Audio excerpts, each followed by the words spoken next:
Hello and welcome to Double Feature, the internet movie review show where an anime addict and a horror whore swap. Yeah, thank you. Swap films and introduce each other to their respective favourite genres. So I'm Mike, by the way, and you are some guy who's into anime. Yeah, that'll do. And hentai. Hentai. This is becoming a running joke. It is a running joke. Yeah. Right. I don't call it a running joke. I tend to call it a running truth.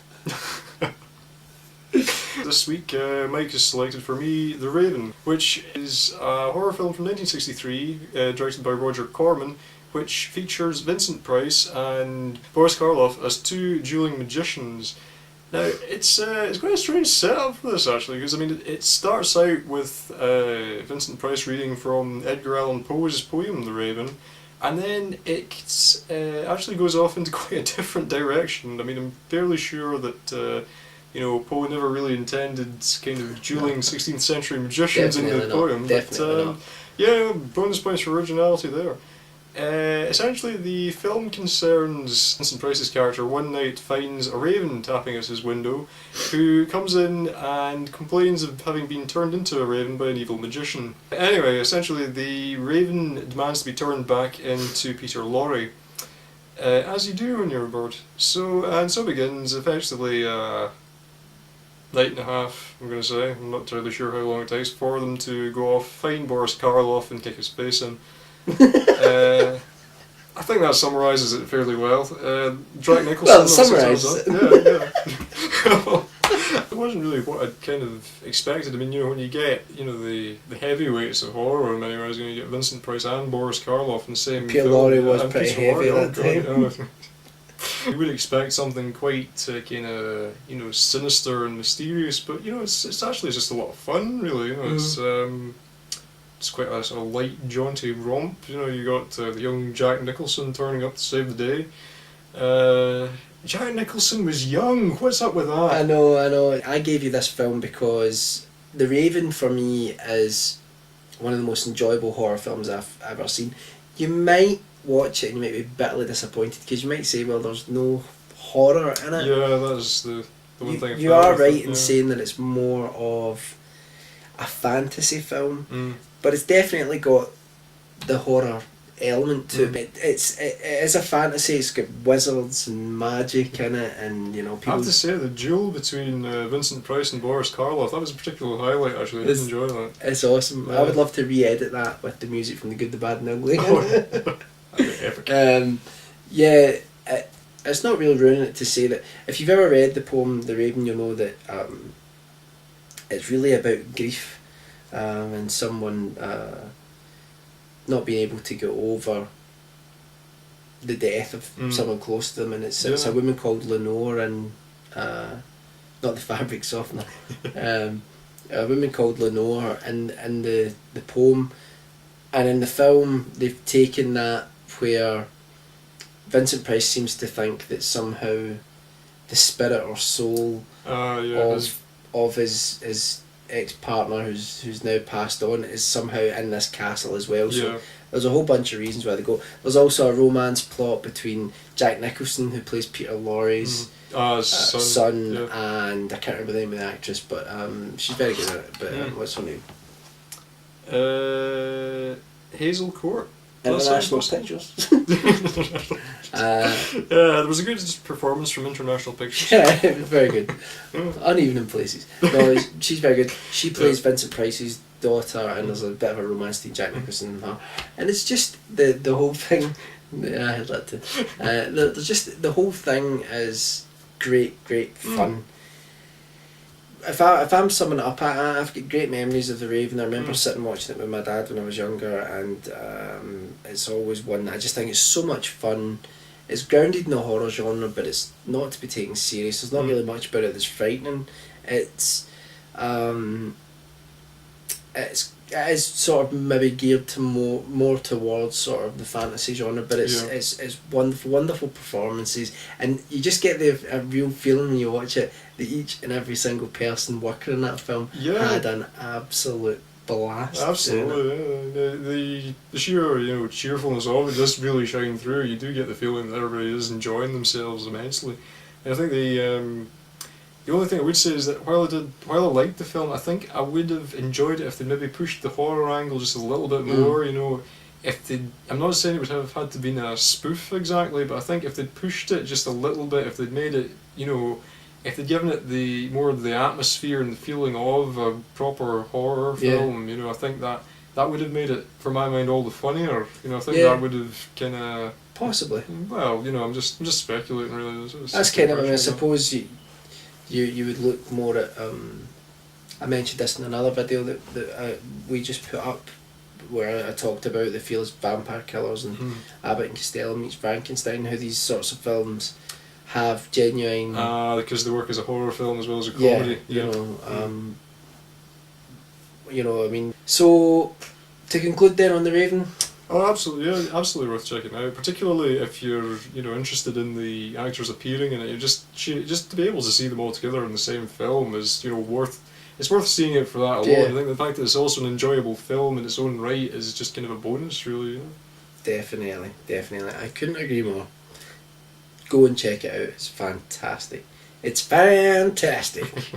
Will we move on to the one you gave me? Yeah, I think we should.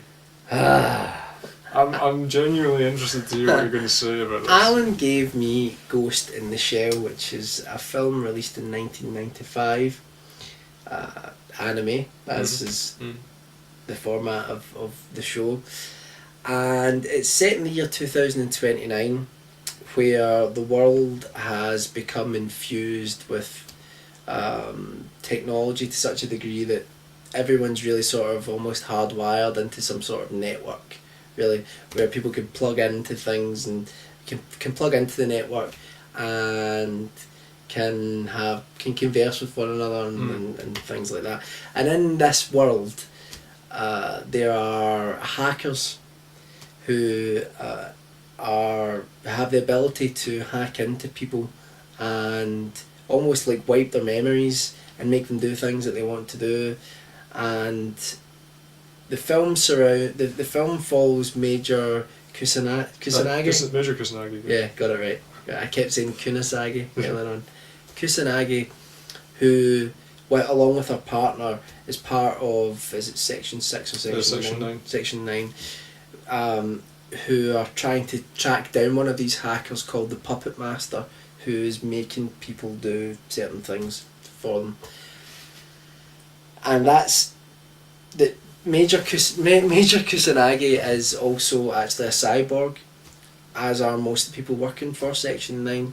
And at the same time where she's trying to find this puppet master, she's also wrestling with ideas of her own mortality, of conscious, what she actually is. Does she have a soul? Questions like that. And she starts to think that perhaps this puppet master might have some of those answers. And that's actually a pretty good job of summing it up. Good, right? I didn't think it, and I'm no expert on this, but I didn't actually think it was as jaw-dropping as people would. One thing, people made out, one thing I did notice about the anime was that some of the animations were more fluid than some of the other stuff that I've watched. Possibly, yeah. Seemed to be like more frames in there, of animation. And some of it was really well done, but I didn't think it was as...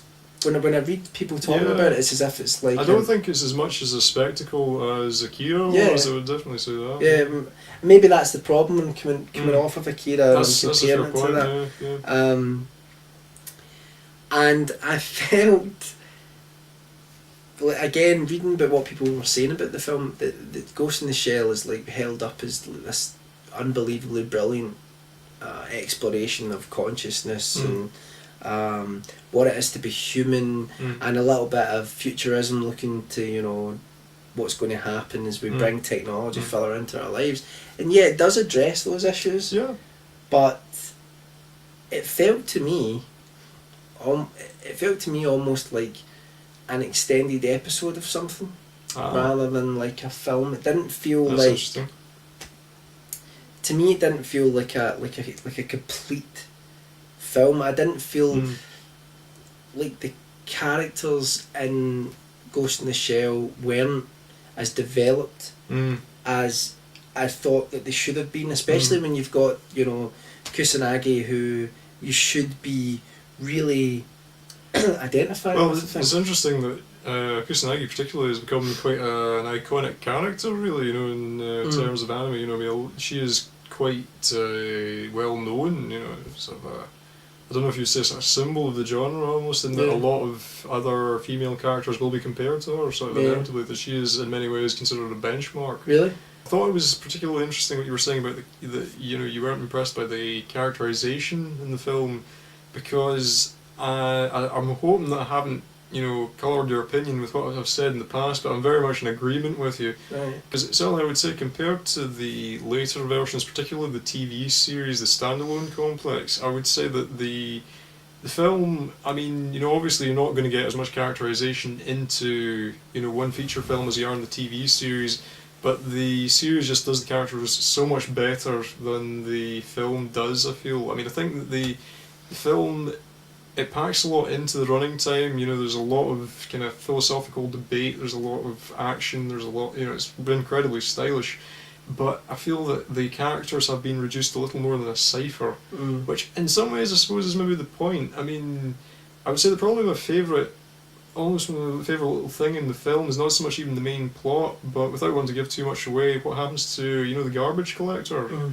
That where he's basically had all this is a character who has been following a course in his life, thinking that he's got like a wife and a kid and all that, and then he finds out that he's been hacked basically by this puppet master, and not only has he been hacked to believe that he's got these things when he doesn't actually have them, he's actually told, well, look, your original memory's probably not returned anyway. And I mean, he's quite traumatised by that. I mean, you would be.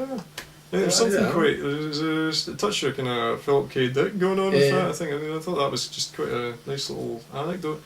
But I think it's very much a work of the director here, the way it's been done, because Mamoru Oshii is kind of known for very sort of philosophical, very kind of the films that make you want, you know, they're obviously trying to get you to think about, you know, what's being presented, to kind of go out and debate things. Because I think he was some sort of a theological scholar originally. There was a much stronger comic element in the later adaptations, and I think in the manga as well, which is just completely absent here. I think it's a very dry film. You know, it's kind of lacking in. Well, that's what I loved about Cagliostro, because I mean, fair enough, it's very difficult to compare them. It's not real. I mean, you think about anime is quite a sort of false. It's not a genre. Well, that's what I was going to say. You couldn't really describe it as a genre. It's just an animated film. It can be each film could be completely different, but I mean, that was the thing that struck me about Cagliostro was, after saying that, I'm going to compare them anyway, was the characterisation.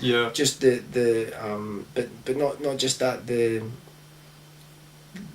comedy and the sense of adventure about it. Well, you can't have that in a film like Ghost in the Shell. I think you're right, there could be some comedic moments. It's still a good film, right? I mean, it's not without merit.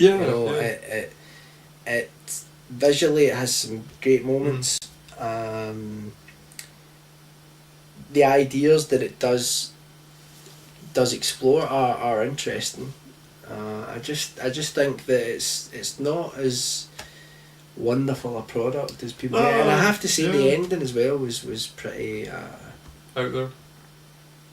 No, not even out there at all. Like I honestly watched the ending and I was honestly like, was that? Yeah. You know, like. Yeah. I just didn't. It's not that I didn't get it. I just didn't. You didn't find it satisfying. No, to me it was like, this is supposed to be some sort of massive revelation. And to me it was like, well, it's not. Maybe I've seen a lot of things since then that have been influenced by it. Maybe that's what's happened. But I definitely, I will go on record as saying the film is very, very, very much overrated. It's okay, it's decent, but it's not anywhere near as good as people make out. And I want to hear your opinions on that.